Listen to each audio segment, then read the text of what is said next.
You close your eyes, and the world changes. The air is different here, thick, heavy with salt and rot and something else, something that clings to your skin like a second shadow. You breathe in, and the humidity wraps around your lungs, squeezing gently, persistently, reminding you that this place was never meant for you. The jungle breathes with you, in and out, a living thing with 1,000 mouths and 1,000 eyes, watching, waiting, patient as stone.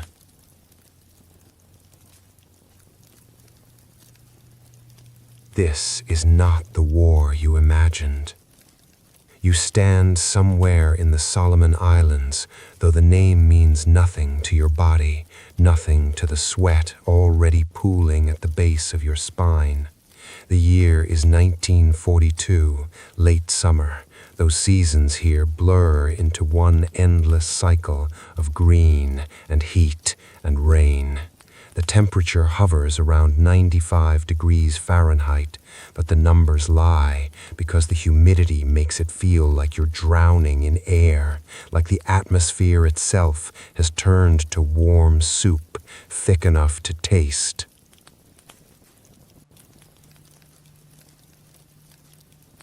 Your name, for the purposes of this story, is Thomas. You are 23 years old. Back home in Nebraska, you worked your father's farm, your hands knowing the rough texture of corn stalks and the honest weight of a shovel. You understood cold winters and dry summers. You understood earth that made sense, soil that could be tamed, predicted, harvested. Here, the earth is a stranger. Here, the jungle is a cathedral of shadows where the light falls in broken shafts, greenish and sickly, filtering through layers of canopy so dense that noon looks like twilight.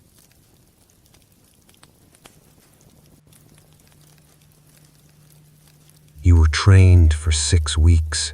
6 weeks to learn how to kill, how to march, how to follow orders.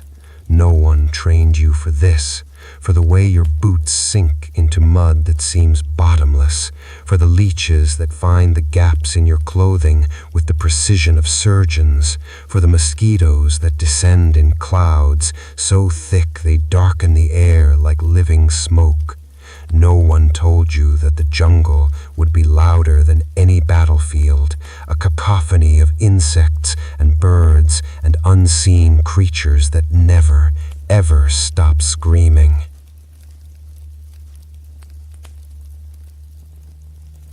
The silence of Nebraska feels like a dream now, a beautiful, impossible dream. You crouch behind a fallen log covered in moss, so thick it looks like velvet, so green it hurts to look at. Your rifle is slick with moisture. Everything is slick with moisture. Your uniform clings to you like a wet towel, chafing at your neck, your armpits, your groin. You haven't been dry in 4 days. You can't remember what dry feels like. The rain comes without warning here, sheets of water that turn the world gray and roaring, then stop just as suddenly, leaving behind a steam that rises from the ground like ghosts being born.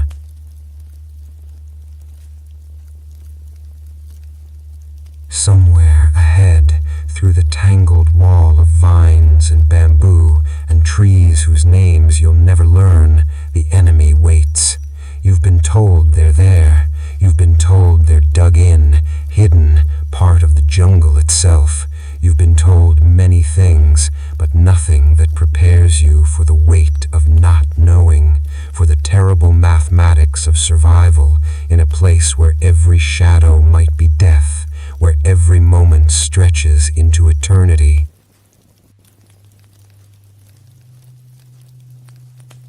This is the Pacific War. This is what fighting Japan means, and you are only beginning to understand, beginning first edges of a truth that will cut deeper than any blade, that some battles are fought not just against men, but against the very earth itself. The hours here do not pass. They accumulate. They pile on top of you like wet sand, each minute heavier than the last, until you feel yourself sinking, always sinking into something that has no bottom. You check your watch and 5 minutes have gone by, but your body swears it's been an hour. Time is broken in the jungle, stretched and warped like metal left too long in the sun. Back home, time meant something. Breakfast at 6, lunch at noon, supper when the sun touched the horizon. Here, there is only now, this endless, suffocating now. You think about her, Sarah, 21 years old with hair the color of wheat in August. You kissed her goodbye at the train station in Omaha, her face blurred by tears and the steam from the locomotive. She pressed a photograph into your hand, told you to come back, told you she'd wait. The photograph is in your breast pocket now, sealed in wax paper, protected from the moisture that destroys everything. You haven't looked at it in 3 days. You're afraid the humidity has already found it, afraid her face will be smeared into unrecognizable streaks of gray. The man next to you is named Coleman. He's from Boston, talks too much when he's nervous, which is always. He whispers now about his brother, about a job waiting for him in a factory, about a girl he never had the courage to ask to dance. His voice is a thin thread in the massive tapestry of jungle sound, nearly invisible, barely there. You want to tell him to be quiet, but you understand. The talking is how he stays human. The talking is how he reminds himself he exists. Ahead, through the green maze, is a place called Guadalcanal. The name sits heavy in your mouth, foreign and angular. The Japanese have held it for months, turned it into something between a fortress and a grave. You've been told the airfield there matters, that whoever controls it controls the supply routes, controls the future of the entire South Pacific theater. Strategic importance, operational necessity. The officers use these words like shields, like explanations that make sense of why you're here, chest deep in mud, watching ants the size of your thumbnail march across your knuckles. But strategy is an abstract thing. What's real is the dysentery that has already claimed 3 men from your platoon, their bodies hollowed out from the inside, dehydrated and delirious. What's real is the malaria that comes in waves, the fever that makes men shake so violently their teeth crack. What's real is the foot rot, the jungle ulcers that eat through skin down to the bone, the infections that turn minor cuts into death sentences. You've learned that the jungle kills more slowly than bullets, but with far more certainty. The Japanese, you've only seen them once, 3 days ago, moving through the trees like shadows that learn to walk. They were there, and then they weren't, melting into the undergrowth with a silence that terrified you more than any scream. They know this place. They've studied it, adapted to it, become part of its cruel ecosystem. They dig tunnels and bunkers that your maps don't show. They wait with a patience that feels inhuman, mechanical, perfect. They've been fighting in places like this since 1937. China, Manchuria, tropical battlefields that taught them lessons written in blood. You were a farmer. You knew how to read weather, how to sense rain coming by the way the wind shifted. Here, your instincts are useless. The jungle has its own language, and you are illiterate. Every rustle could be wind or enemy. Every snap of a branch could be an animal or a trap. The uncertainty is a weight on your chest, constant and crushing, making each breath a conscious decision. Night is coming. You can feel it in the quality of the light, the way the green darkens to something deeper, something that swallows color and shape and hope. Night in the jungle is not like night anywhere else. It is absolute. It is a darkness so complete that your hand disappears 6 inches from your face. And in that darkness, they come. You've heard the stories, whispered warnings about infiltration, about screams in the black, about morning revealing things that should not have happened. You grip your rifle tighter. The metal is warm, slick, almost alive in your hands.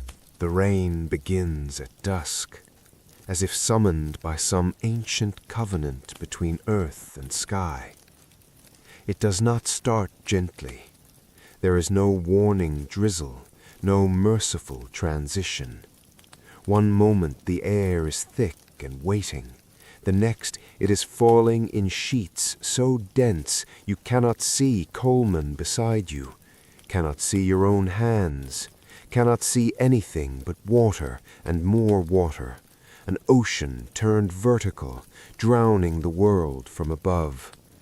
The sound is deafening, a roar that obliterates thought, that makes communication impossible, that reduces you to nothing but a shivering animal seeking shelter where no shelter exists. This is the monsoon season, November through April, though the calendar means nothing when every day bleeds into the next. The rainfall here exceeds 200 inches annually in some areas, more water than Nebraska sees in 5 years, falling in concentrated bursts that turn the jungle floor into a flowing river of mud and debris. You huddle beneath your poncho, but the water finds you anyway. It always finds you.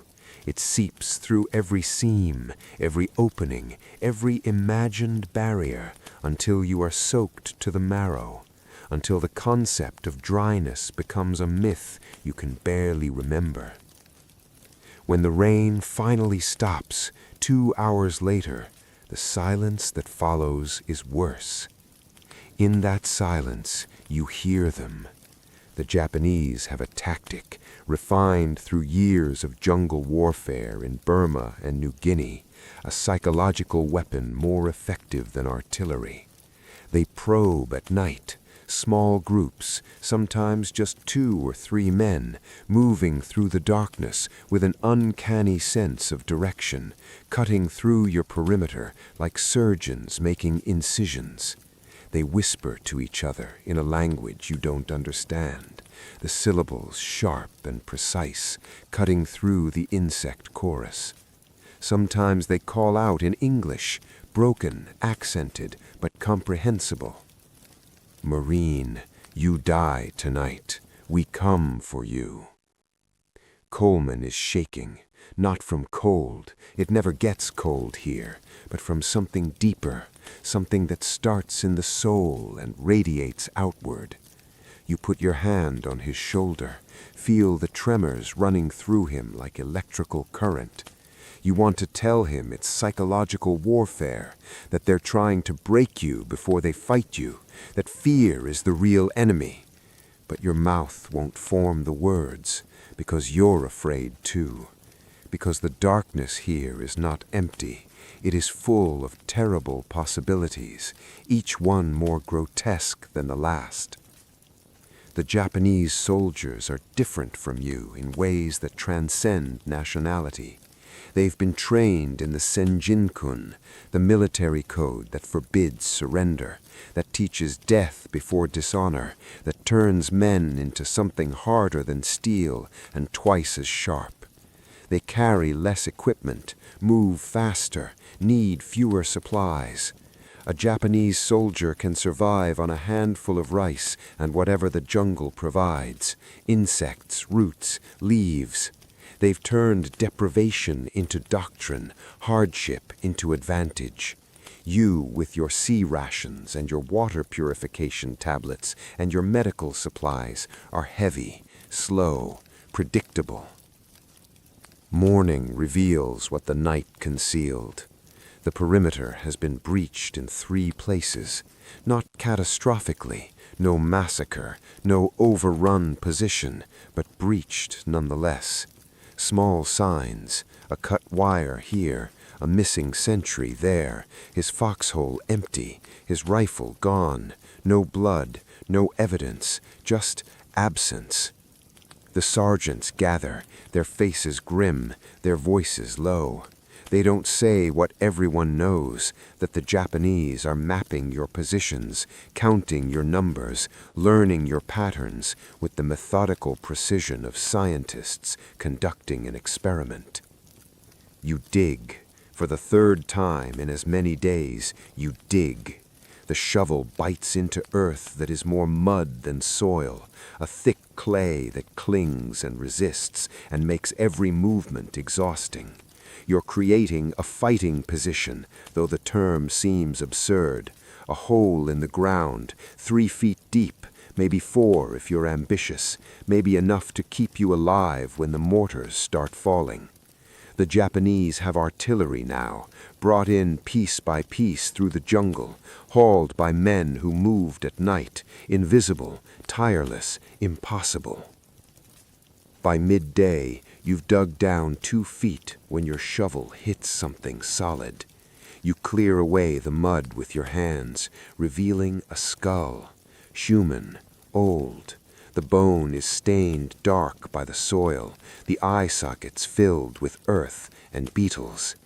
This island has seen death before, tribal warfare, colonial violence, a history written in unmarked graves. You stare at it for a long moment, this anonymous remnant of someone who died here in another age, another war, another iteration of the same eternal truth, that the earth consumes everything eventually. You keep digging. You dig around it. The attack comes at dawn, in that gray space between darkness and light, when the world is neither one thing nor another. You are awake. You have not truly slept in days, only drifted in and out of a shallow half-consciousness where dreams and reality blur into the same feverish landscape. The first sound is not gunfire, but a whistle, high and piercing, cutting through the morning mist like a blade through silk. Then the mortars begin. The earth erupts around you in geysers of mud and shrapnel and screaming air. You press yourself into the bottom of your foxhole, the skull you found yesterday, now your companion, both of you seeking the same impossible safety in the ground that will eventually claim you both. The barrage lasts 7 minutes. You count them. Each second is a lifetime. When it stops, the silence lasts exactly 3 heartbeats before the jungle explodes with small arms fire. The Japanese are coming through the undergrowth, not in waves like the war films back home suggested, but in small groups, coordinated, disciplined, using the terrain with an intimacy that speaks of weeks spent studying every tree, every depression, every approach. You raise your rifle, sight down the barrel at shapes moving through the smoke and mist, and you fire. The recoil slams into your shoulder. You don't know if you hit anything. The shapes keep coming. Coleman is screaming, not words, just sound, raw and animal and stripped of everything human. You glance over and see why. A grenade has landed in his foxhole, and in the half-second he has to react, his body makes a choice his mind hasn't authorized. He throws himself on it. The explosion is muffled, contained mostly by his body, and when the smoke clears, he is still alive but transformed. His midsection opened like a terrible flower, red and glistening and impossibly complex. He is looking at you. His eyes are asking a question you cannot answer. You crawl to him, Bullets snap overhead, tearing through leaves, thudding into trees, creating a geometry of death in the air above you. You reach Coleman, and you know immediately that there is nothing to be done. The medic is 50 yards away, pinned down by machine gun fire from a bunker you didn't know existed until 30 seconds ago. Coleman's lips are moving. You lean close, your ear next to his mouth, and you hear him whisper about his mother, about Sunday dinners, about the smell of bread baking, about ordinary, beautiful things that belong to a world that no longer exists, that may have never existed, that was perhaps always just a dream you shared. He dies at 05:47 hours. The fighting continues around you.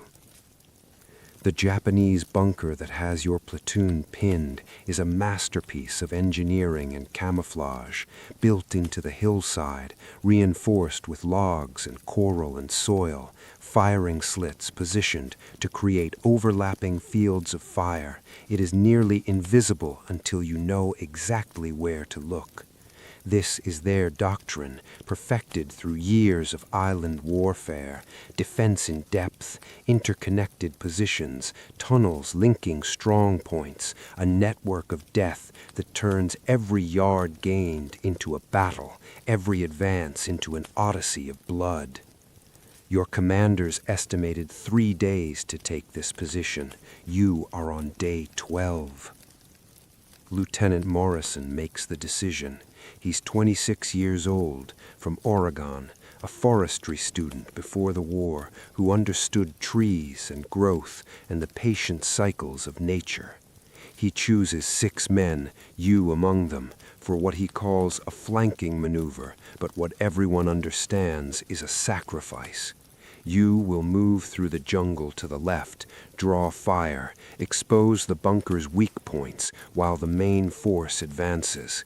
The mathematics are simple and terrible.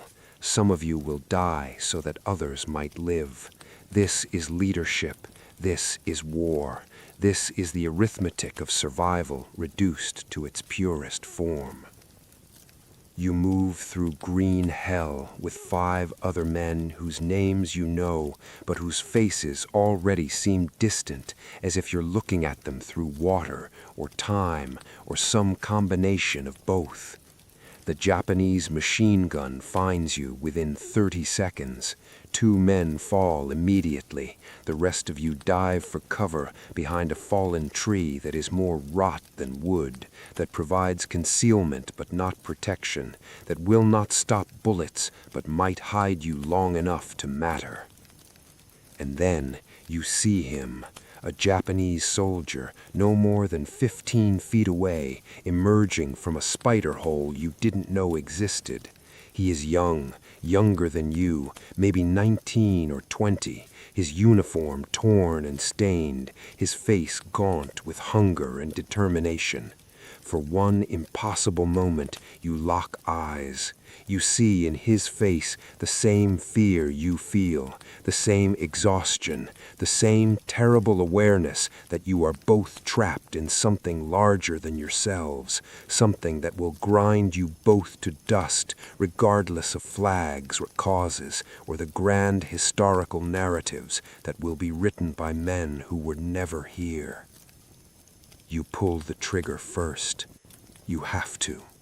The island falls silent 3 weeks later, though silence is a relative term in a place that never truly stops breathing.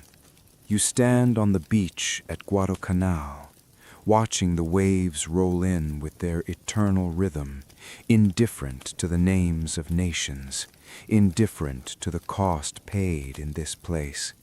The sand is dark, volcanic, nothing like the pale beaches you imagined when you thought of the Pacific before you knew what the Pacific truly was. Behind you, the jungle still holds its secrets, bodies that will never be found, bunkers that will collapse into the earth, the gradual erasure of everything that happened here as the green consumes the evidence of human folly. You survived. The mathematics of chance and bullet trajectory and 1,000 tiny decisions conspired to keep you alive while others fell. Coleman is buried in a cemetery that doesn't exist yet, a field of crosses that will be marked temporary until the war ends and the bodies can be shipped home, if the families want them, if there's anything left to ship. You carry his watch in your pocket, the one his mother gave him, the one he made you promise to return. You will keep that promise if you live. If. The Japanese soldier you killed, you dream about him. Not nightmares exactly, but visitations.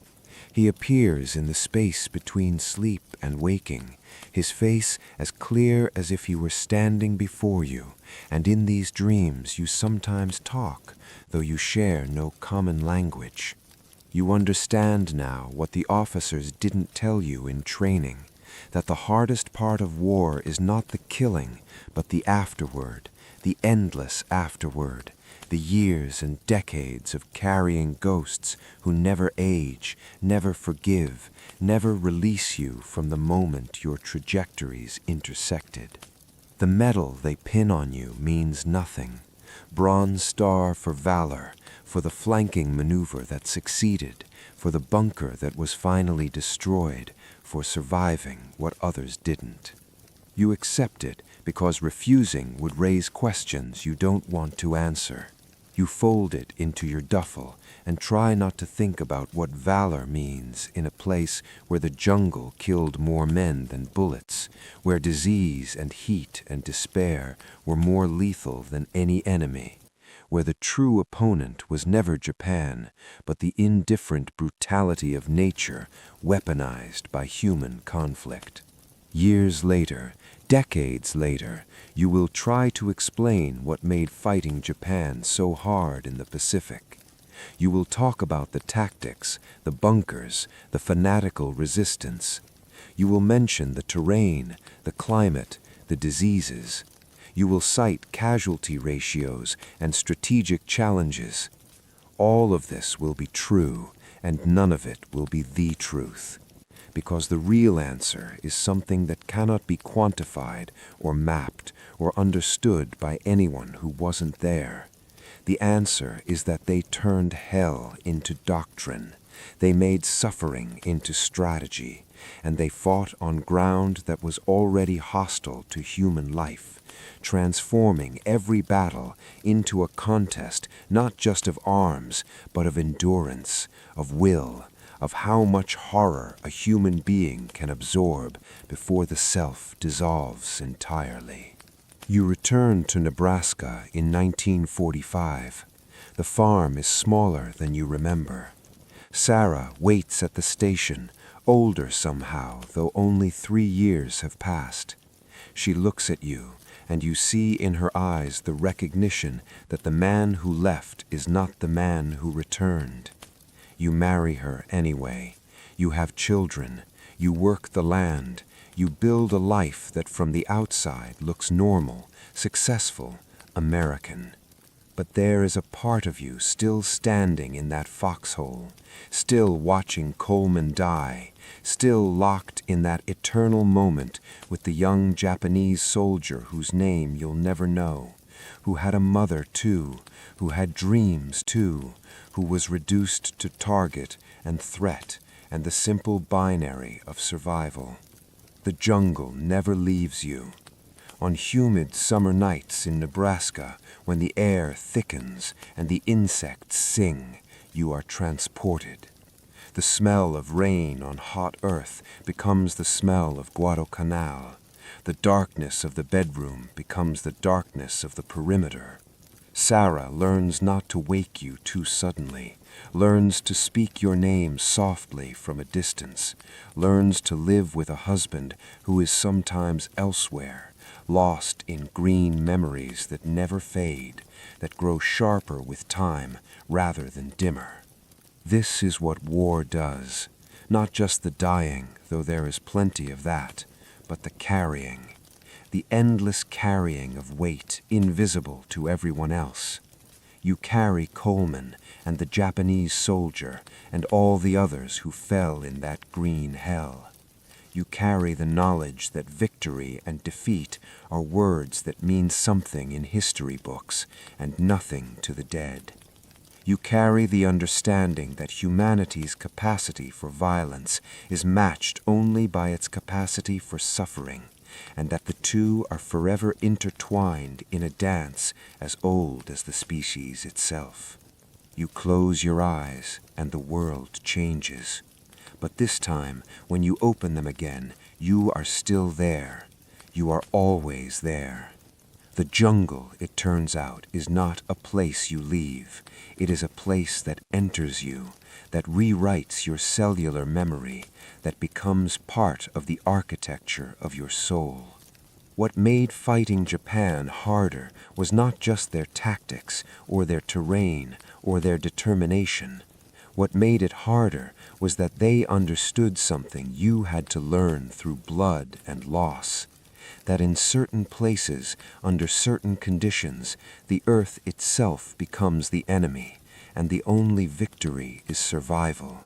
And survival is just another word for carrying the weight of what you've seen until the day you finally set it down. The waves roll in. The jungle breathes. The ghosts wait patiently. And you remain.